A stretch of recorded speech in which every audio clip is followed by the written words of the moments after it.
Good morning, everyone. Welcome. My name is Menachem Creditor. It's my honor to serve as scholar in residence and rabbi for UJA Federation of New York. We bring you Torah and music, blessing, and community every weekday. We've been doing so since March 18th, 2020. Today it is September 10th, 2024. That's more than 4.5 years of Torah every single day, of finding sweet people from all over the world to learn Torah with, so that we can face the world as a community, gain some wisdom from the past, and just say good morning. So, good morning, Adrian. It's good to see you.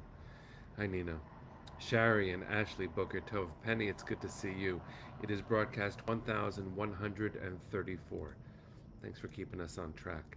Barry and Debbie. Rosa, it's good to see you. Yes, Rosa, praying for your friend Susie, who is unwell and doesn't have much in person support.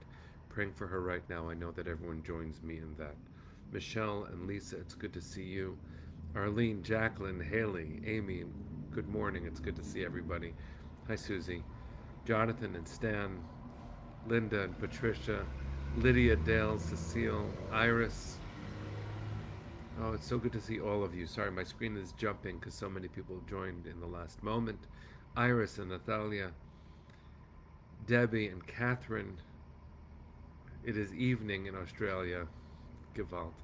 You are such a good part of this community, modeling for us what it is to really be determined, no matter what hour it is where you are. Helen and Minna, Carl and Roberta, Susan, good to see you. Patricia, welcome back. Kim, Hineni, me too. Carl and Marcia, Deborah, sending you healing. Sorry for too much on your plate. I think we get it. A lot of us understand, and we're sending you strength. Anya and Arlene, Natalie, good to see you. It is your mother's birthday. Happy birthday to your mom. Sandy, good to see you. Judy, your granddaughter leaves for a year in Israel today. Bless her on her path. Wish I were going with her. All right, I'll say hi to a few more people, and then we'll get started. Sunday and Siona, your mother had a good checkup at the doctor yesterday, thank God. Jill, good to see you. All right, Stacy, Amy, and Heather. Good to see all of you, friends. Marilyn, I'm so glad to see us show each other love. I just wanted to say it is the sweetest thing to see all of us reaching out to all of us. That's what a community is. Let's take a breath. We're going to sing a bracha. Let's learn some Torah today.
All right, everybody.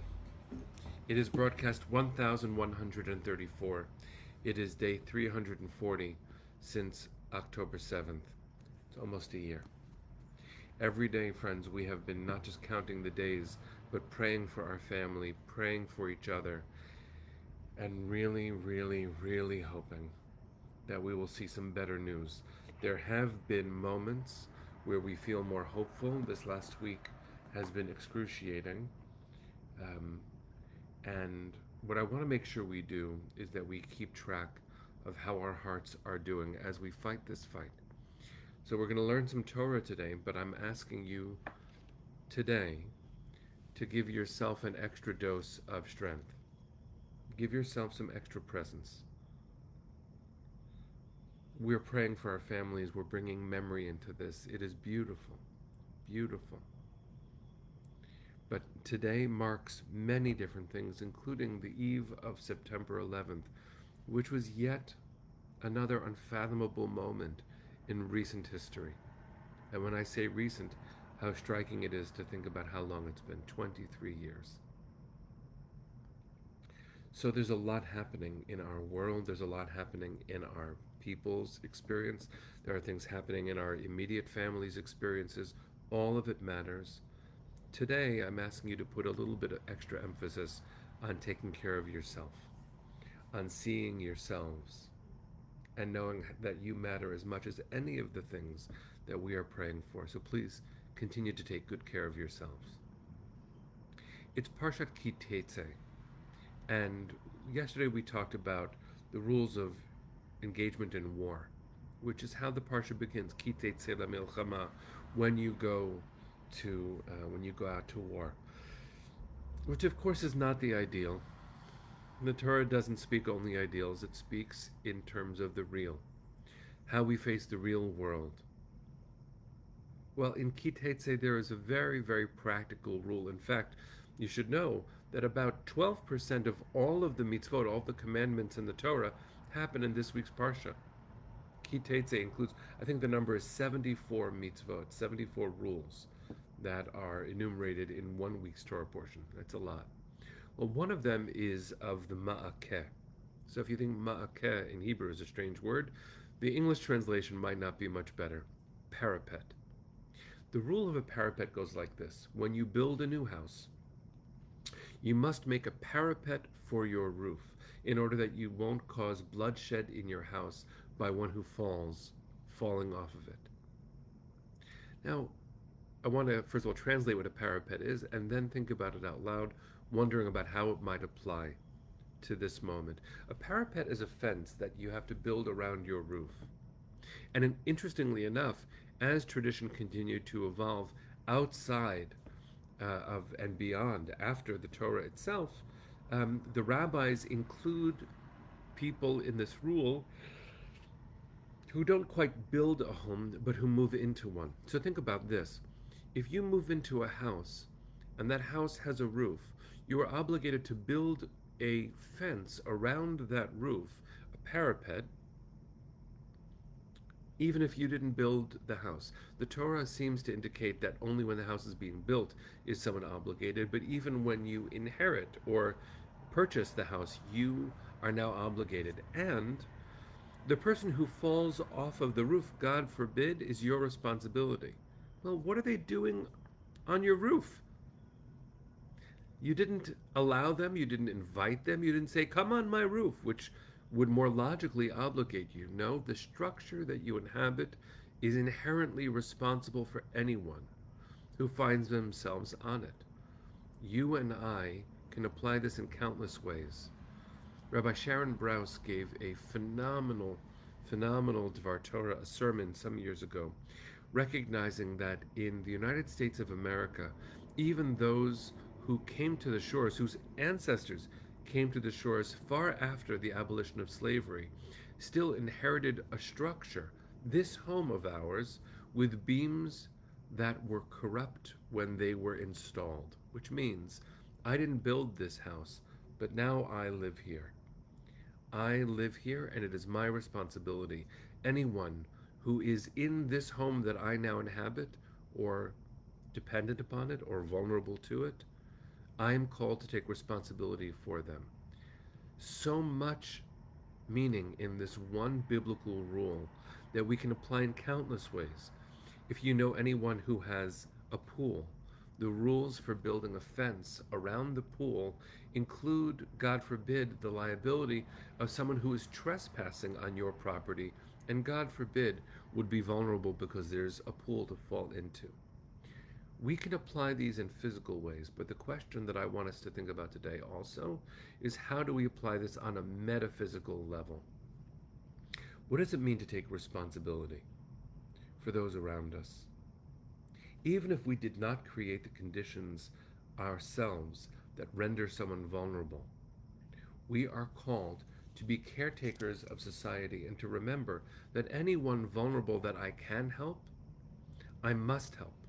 I'm not allowed to treat someone else's actions as irrelevant to me. I'm implicated simply by being physically present in a place. I am obligated. I am responsible. This is true in metaphysical ways about Am Yisrael.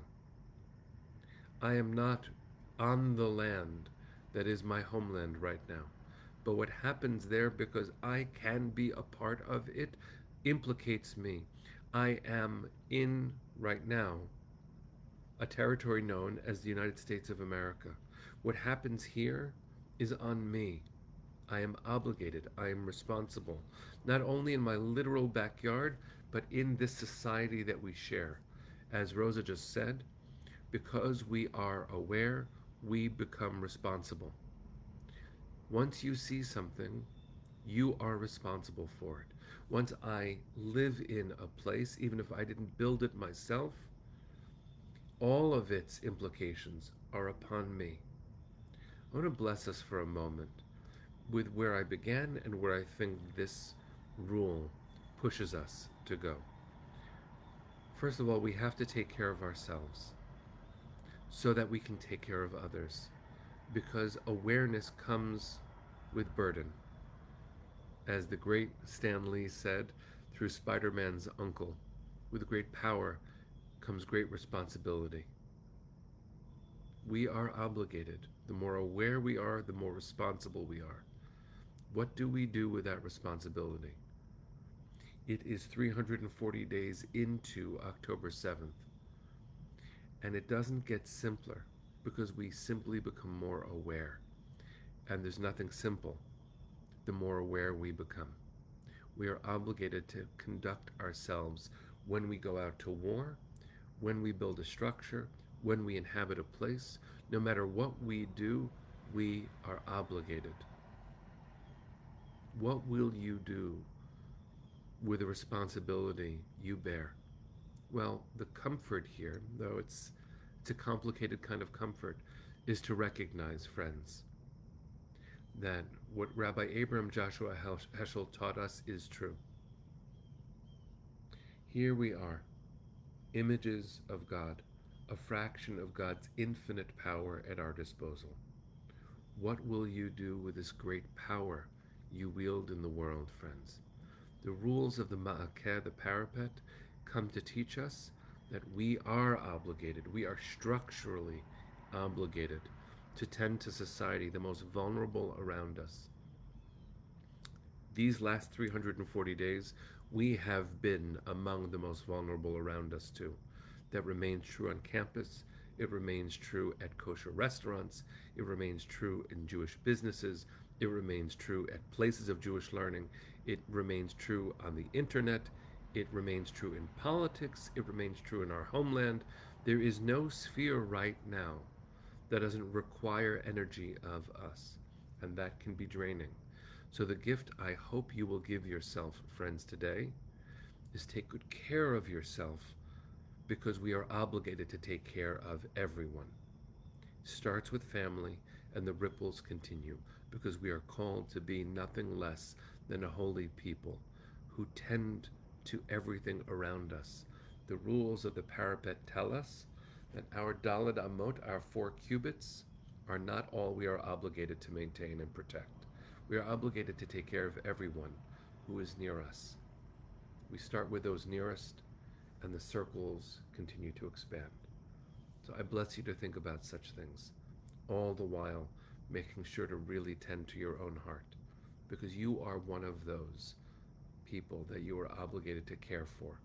You are responsible for yourself. Take good care of yourself so that we can all take good care of everyone. Friends, let's send our hearts all the way to the east. Let us pray, let us demand, let us mobilize, let us act, let us march to demand that our loved ones come home, citizens of 24 nations still being held by Hamas in Gaza. Those alive, those no longer alive, should be in our arms so we can care for them too.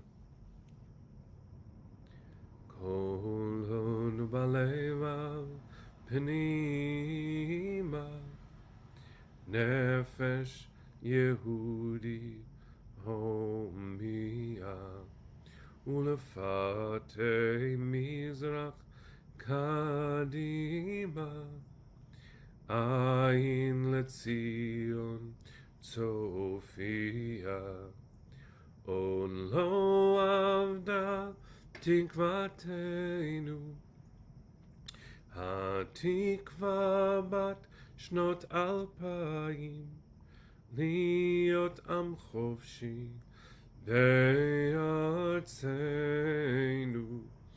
ארץ ציון וירושלים להיות עם חופשי בארצנו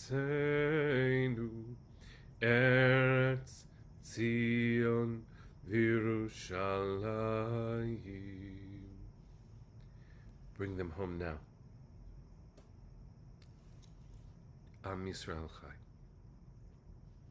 See you tomorrow, friends.